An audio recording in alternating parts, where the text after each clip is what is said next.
کہ شاید دور ہوگا وہ بندوق والے لوگ گلے پڑے میرے، واقعی یعنی کہ یہ گلے ہی پڑے، میری آزادی چھن گئی، ورنہ ادھر جاتا ادھر جاتا، چوک اجتماعات بڑے بڑے ہوتے، آج تک ان کی کمائی چل رہی ہے، میرا اس نظر ہے۔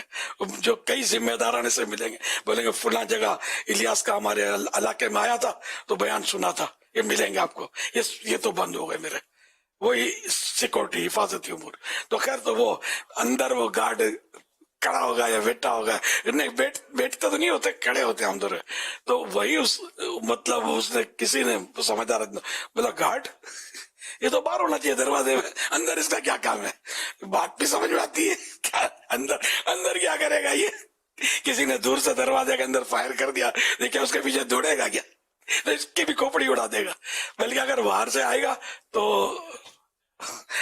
پہلے اس کو نشانہ بنائے گا کہ کہیں یہ مقابلہ نہ کرے۔ تو اس کو تو الرٹ دروازے پر ہونا چاہیے کہ دروازے کے اندر کوئی گھس ہی نہیں سکے، جس کے اندر جس کی حفاظت کی جا رہی ہے وہ اندر میں ہونا چاہیے۔ تو سمجھ میں آگئی، اس کے بعد وہ دروازے سے باہر نکالا۔ ایک بار کہیں گئے تھے تو وہ ایک عجیب و غریب چٹکلا ہے، تو کسی ملک کی بات کر رہا ہوں، تو وہاں سے وہ گارڈ عیسائی بھائیوں نے وہ پولیس گارڈ لیا ہمارے لیے، شاید یا پتہ نہیں پرائیویٹ تھا، شاید یا تو پرائیویٹ ہی تھا، شاید گارڈ لیا۔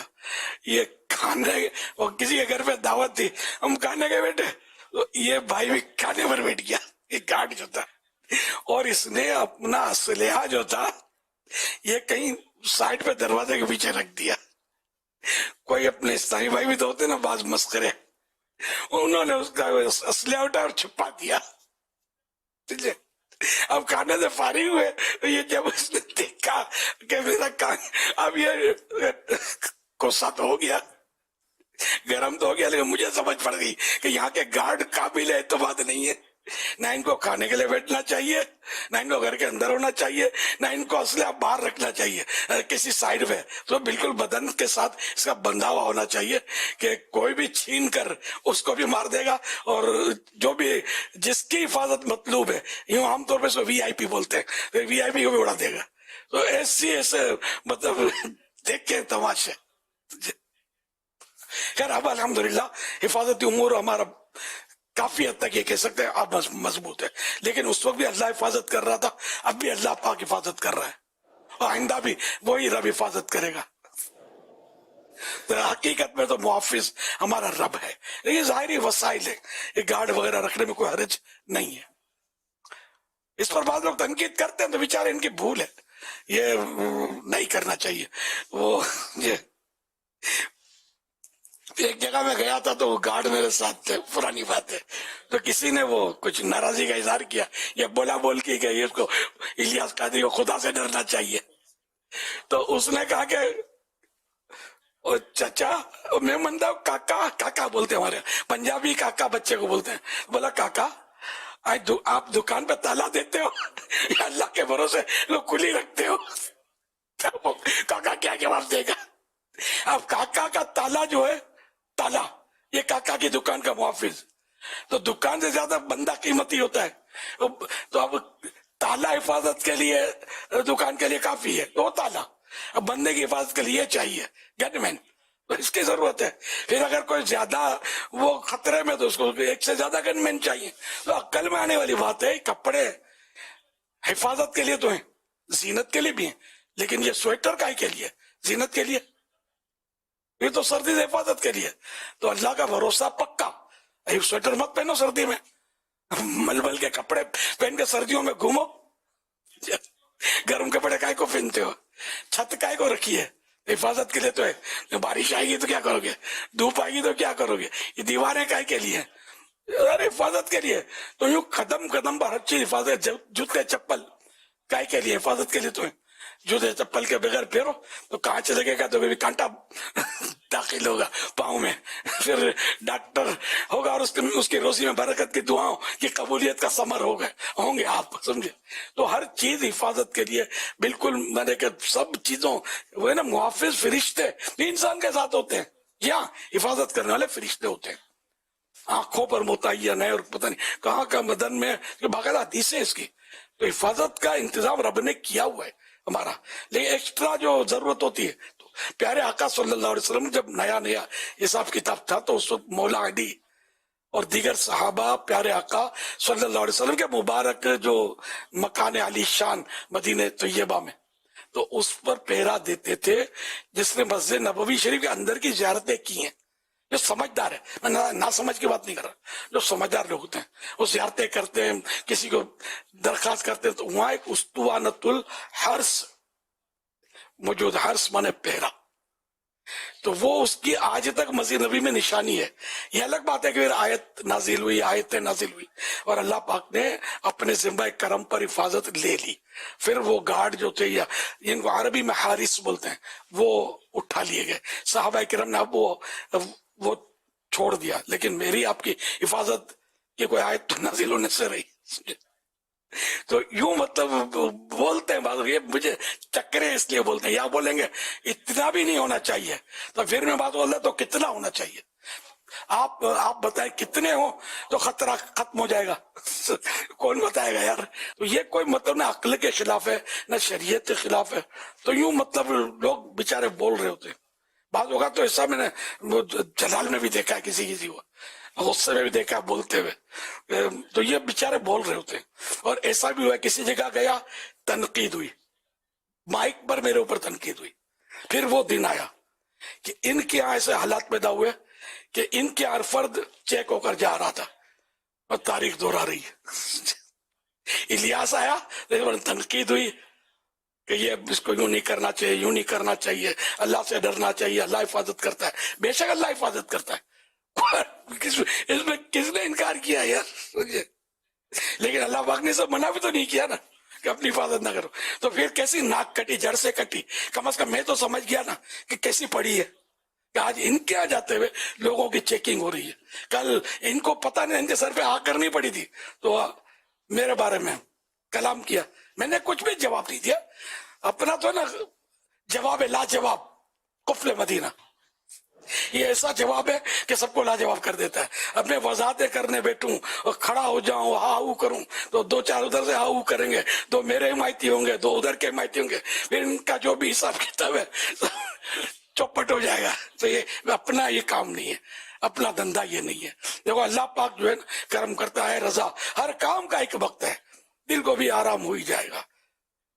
تو اس لیے مطلب بیجا تنقید، کھوٹی کھوٹی تنقید، جب پہلی نماز یعنی کہ اعلان نبوت کے بعد ہے نا، جب حضرت عمر فاروق اعظم رضی اللہ عنہ ایمان لے آئے، تو جب یہ ہوا نا کہ ہم اکبر نہیں ہیں، ہم کعبہ شریف میں جا کر مسجد الحرام میں جا کر نماز پڑھیں گے، تو پھر وہ نماز جو جن کی جو مطالعہ جن کا ہوتا ہے ان کو سمجھ میں آ جائے گا کہ صف بنی، با جماعت نماز ہوئی، پیارے آقا صلی اللہ علیہ وسلم امام ہوئے، صحابہ کرام مقتدی ہوئے، اور ایک سرے پر سیدنا عمر فاروق اعظم ننگی تلوار لے کر، دوسرے سرے پر حضرت سیدنا امیر حمزہ رضی اللہ عنہ ننگی تلوار لے کر پہرا دے رہے تھے کہ ہے کس کی مجال کہ ہم کو نماز سے آ کر روکے تو صحیح۔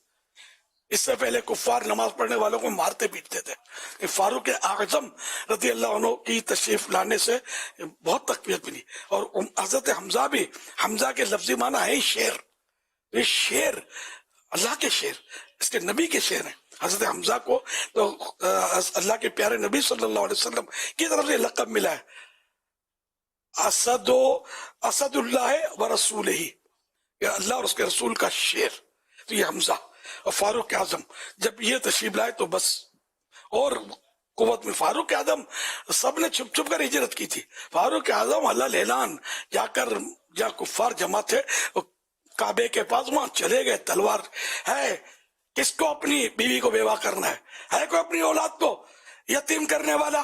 جب مجھے روکے، میں ہجرت کر کے مدینے جا رہا ہوں، اللہ رسول کے حکم پر جا رہے تھے، تو ہم لوگوں سے ڈر کر نہیں جا رہے۔ اس طرح کے یہ حدیثوں میں جملے حضرت عمر فاروق اعظم ایسے شیر دل، الحمدللہ الحمدللہ الحمدللہ۔ لیکن جب وقت پورا ہوا تو جام شہادت نوش کیا، کسی نے حملہ کیا، تو یہ کہ جو مقدر ہوگا وہ ہوگا۔ تو بہرحال یہ کہ تنقید اب کس پر کرو گے آپ؟ وہ جو نماز ہوئی کعبے میں اس پر کرو گے؟ مسجد حرام میں سب بنا کر دونوں طرف پہرے میں، اور سرکار صلی اللہ علیہ وسلم کے جو پہرا دیتے تھے صحابہ کرام، ادھر تنقید کرو گے کہاں کرو گے؟ تو اس لیے وہ پانجی کرو تو سانجی تھی، ہماری میمنی کہاوت ہے یہ.